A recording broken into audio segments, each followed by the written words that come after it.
வளையல் வாங்கலையோ வளையல் வாங்கலையோ மம்பிளே வளையல் கட்டலையோ மங்கர வச்சிக்காரு சிவப்பு மங்கையர் கேட்டு அங்கனி கைவா வளையல் வாங்கலையோ அம்மம்மாரே வளையல் வாங்கலையோ வளையல் வாங்கலையோ வளையல் வாங்கலையோ பச்சை வளையல் பவள வளையல் என்று சொல்லி வளையோ வளையோல என்று சொல்லி மனந்தனிலே வளையல் செட்டியாராக மாற்றம் பெறுகின்றான் பேரன் ரூபத்தில்.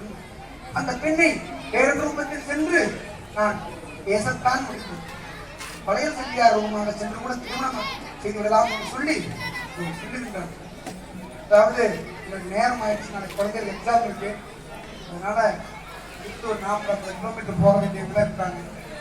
எங்களுடைய குழுவானது உலகம் முழுவதும் இன்னைக்கு அமெரிக்காவில், லண்டன்ல, ஆஸ்திரேலியாவில் பல இடங்களில் இதே பெர்ஃபார்மன்ஸை அமெரிக்காவில் ஒரு லாஸ்ட் மந்த் கொடுத்தோம்.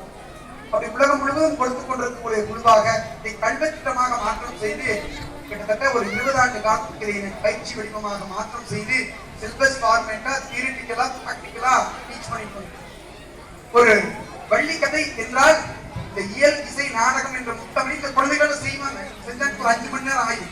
இதை ஷார்ட்டா பண்ணணுங்கிறதுக்காகத்தான் இந்த கதை இயல் நாடக வடிவங்கள் எல்லாம் நானே செய்து காட்டிக் கொண்டிருக்கேன். இது மாதிரி இருக்கக்கூடியதுதான் நமக்கு குமி என்று சொல்லப்படுது. குமி கலை அப்படின்னு சொன்னா ஏதோ ஒரு 10-12 பண்ணாங்கத்து ஆட்டம் ஆடுவது மட்டும் குமியாக நினைத்து விடாதீர்கள். இதைத்தான் நான் உலகம் முழுவதும் பரப்பக்கூடிய ஒரு அரும்பணியில் எங்களுடைய குழு.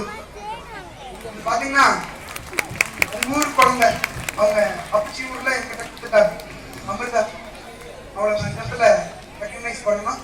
உங்களுடைய